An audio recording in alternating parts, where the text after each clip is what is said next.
Why are there so many songs about rainbows? And what's on the other side? Rainbows are visions, but only... Hello. Welcome to the boyhood home of Jim Henson and Kermit the Frog. This is an exhibit of Jim Henson's work. We're very proud in Leland to acknowledge the fact that Jim Henson grew up here, and we're just keep his legacy going as much as we can, because it's such an important educational tool for children, and it's just a good thing for us to have here. I've lived here a long time, and all my life, and my husband was in the class with Jim Henson growing up. He was in his Cub Scout troop, and I knew all of the people that were in Jim's class because they continued to live here and I was friends with them. But Jim left here in the 6th grade.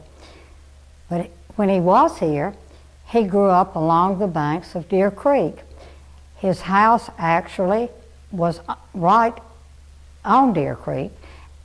He could see Deer Creek from his house, and he played there. And then this exhibit of his work, and the exhibit that features Kermit the Frog, is right on the banks of the same creek where Jim grew up. So we think that this is fitting. For years and years, we didn't really realize who Jim Henson was.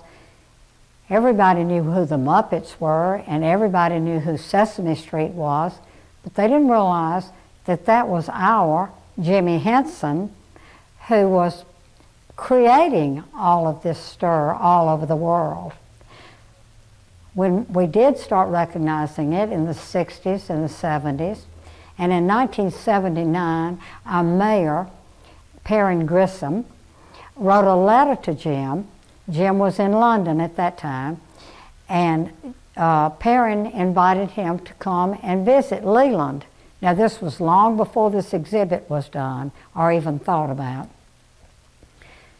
Jim thanked him very much. We have a letter right here on the wall from Jim thanking Perrin Grissom for inviting him, and if there was ever a time that he could come back to Leland, he would love to do so. Then again, in 1986, we were celebrating the centennial of our town, which was incorporated in 1886. We were planning a big celebration, and I called Jim. He was in London at that time, and invited him. I had tried to write him letters, and I didn't get an answer, so I just found his information and called him, and he talked to me. He told me there was no way he could get here for the celebration, even though he would love to. He said, but I'll send you a clip. He sent a video, and it was very interesting, and we were able to show it at our centennial celebration, because he said, "Hi, I'm Kermit the Frog here." I don't know whether you know it or not, but Kermit's voice was always the voice of Jim Henson, and Kermit the Muppet was always operated by Jim Henson until Jim died in 1990. After Jim sent us that clip, and we all got to talking about the fact that we needed to do something in Leland to acknowledge the fact that Kermit was created here because Jim said that he was. So we started working on that, trying to plan an exhibit at that time, but it just wasn't coming together. Then Jim died in May of 1990, and we were all crushed to think that we hadn't done anything for him or to celebrate him in this town. So we got very busy. We hired an architect. We got this building built right here on the banks of the creek, and in 1991 we opened this exhibit. All of the Henson family Jane Henson, who was Jim's wife, and all 5 of his children have visited this exhibit in Leland. I was very honored to have Jane as a guest in my home, and I have met all of the children, Cheryl and Heather and John and Brian, and there's one more. They're 3 boys and 2 girls, and they have been so appreciative of what we've done, and we're so appreciative of what they have done for us. They've changed the exhibits, the big exhibits in these 2 big areas. They've changed those exhibits out several times for us, and they've always been very meaningful. Our favorite exhibit is this one right here, behind this picture right over here, of Kermit the Frog on a log playing his guitar. And now, not only do we have this exhibit in Leland, we also have what we call Frog Fest every year. It's an annual event where we celebrate Jim Henson and Kermit the Frog, and it's for children. It's not like our Blues Museum and our Crawfish Festival, who are more for adults. This is strictly for children, and it is all about art and creativity and education and fun, because Jim Henson was fun. And most of all, Jim Henson several times in his life said, and he put it in writing, that the one thing that he wanted to do in his life was to make a difference in this world. The one thing that he feared was that he wouldn't live long enough to do all that he wanted to do to make a difference in the world. And it was a sad thing, but he made a difference without living a long life. And we're so happy about that. Our major exhibits here were donated mostly by the Henson family, the big permanent exhibits. But we also have several cases of memorabilia, that we call it memorabilia, of the Muppets and Sesame Street and anything that Jim Henson created. People come here or they hear about us and they are so interested, but there are people that have collected memorabilia about the Henson characters through the years, and they donate them to us. And it is just remarkable how many large collections have been, and this is one of them. Well, this is just a collection of things that have been donated to us. And there are 2 other big cabinets like this with donated items from all over the world. I think somebody in California donated a whole big group. We'll just get a huge box in sometimes, shipped in from anywhere in the country. Florida, California, different places donating things to us. And we are so thankful for that. It adds to it. We also have a room, one of the rooms in the exhibit is just for children.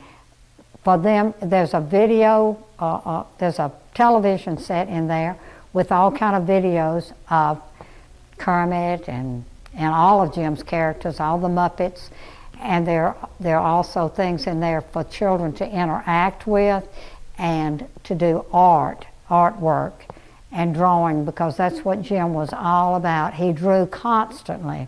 We also have lots of books here that have been written about Jim or by some of Jim's family. Some of his family have written books. And one of our favorite books is It's Not Easy Being Green. Of course, that was one of Kermit's songs. Also, I failed to mention a little while ago, but when we have Frog Fest, one year at Frog Fest, I think it was in 2011, I'm not sure, but I think so, there's a bridge downtown that crosses Deer Creek. And we dedicated that bridge to the memory of Jim and Kermit, and we call it, it is named now, the Rainbow Connection Bridge. So when we have Frog Fest, it is held mostly on the bridge and then the adjacent roadway coming up to the bridge. And that's just a fun thing that we do. There's also, we have commemorative stamps that we'll put out one year in memory of Jim and the Muppets. Another feature of the Jim Henson exhibit in Leland, Mississippi is this big Kermit that we all just in love with. You know, sometime when I've borrowed the Kermit to take him to a big banquet or something, you have to put him in the car with you, you know, and he sits right beside you. And it is so funny to be riding down the street with Kermit. And you actually feel like there's a person there with you. And we all love Kermit so much that we just feel that way anyway. But this little area right here with the curtains behind it and everything is a place where anybody that visits the exhibit can come in and have their picture made with Kermit. We love for Kermit to put his arm around us, and we love to snuggle up to Kermit and have our picture made. And this is one of the big features of this exhibit. Also, there's a Kermit about this size, probably the same size, in our library downtown. We're not able to get this Kermit anymore, so we're very careful with him. We don't take him out of the exhibit unless we just absolutely feel like it's important for him to be somewhere. And sometimes it's just important for him to be at our Chamber of Commerce banquet because we always want him there. I'm Dr. Deborah Dace, Superintendent of Greenville Public School District. I am an educator, lifelong educator, have been in the field of education for more than 25 years through elementary and secondary education, and now as superintendent of schools. And I'm here to tell you a little bit about what we have to offer in the Greenville Public School District by way of early childhood education. What is it that we have in Greenville Public School District, you say? We offer pre-kindergarten academy at McBride.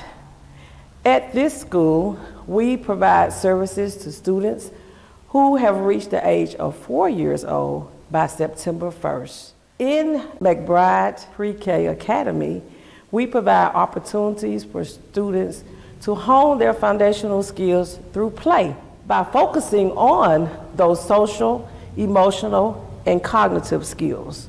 Yes, we offer that in Greenville Public School District. What else do we offer, you say? We also have our kindergarten prep academy, Prep Academy, as most of you may know it, where we offer services to students who have attained the age of 5 by September 1st. At Prep Academy, students have to be 5 years old on or before September 1st of that year. At Prep Academy, we continue to focus on early childhood education. We also focus, our educators, focus on the 5 components of reading. We focus on phonics, phonemic awareness, vocabulary, fluency, and comprehension. And all of that is through play. Research says that children learn better when they're engaged. And so what we try to do is ensure that our children are engaged.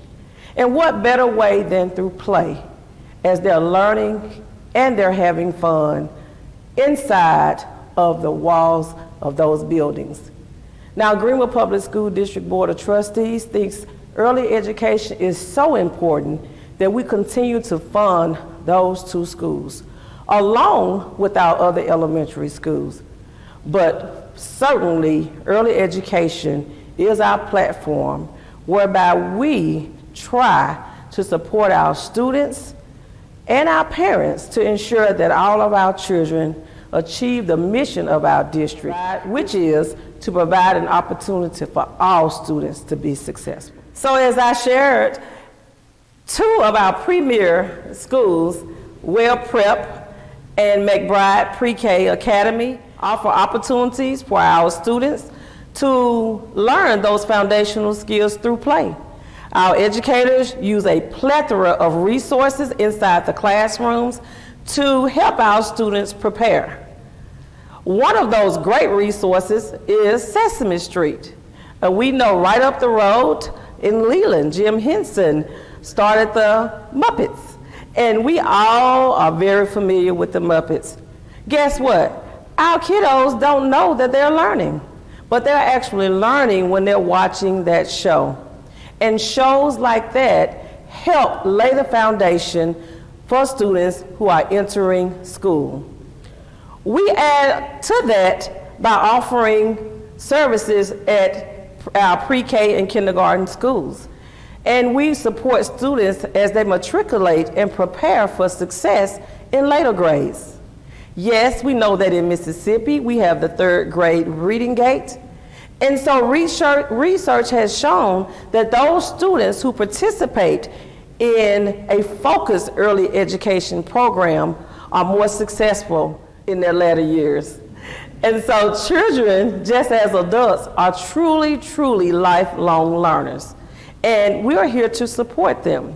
We continue to support our students and our parents with the resources that we have inside of not only those 2 schools, but also in our elementary schools. In Greenville Public School District, we have a parent center. Inside of that parent center, we offer resources for our parents as well as our students to support early education. We use our federal programs funding to help fund many of these resources. And we will continue to do so because as we look at the data inside of Greenville Public School District, our students who have participated in such opportunities have actually shown a higher level of student achievement on the 3rd grade gates. And what are we doing right now? We are even offering programs such as our Winter Reading Challenge, whereby we ask students to read at least 20 minutes a day, because the more you read, the more you learn. And so our focus is reading. And what better way to prepare students to be readers as they enter 3rd grade than helping them prepare to read in pre-K, kindergarten, 1st and 2nd. And so just think about the things that we have to offer right here inside the city limits of Greenville, Mississippi. In Greenville Public School District, again, in our pre-K and kindergarten programs, they are learning. They are participating in the music, the art, the theater productions. We use the Muppets. Just ask any teacher, ask the parents. Pre-COVID, we had programs every Friday. Our educators are working through COVID-19, and they are doing an excellent job. We know that students have to be engaged in order to learn, and that's exactly what our educators are doing. They are engaging our students. Our pre-K, kindergarten, 1st and 2nd grade babies are learning to read.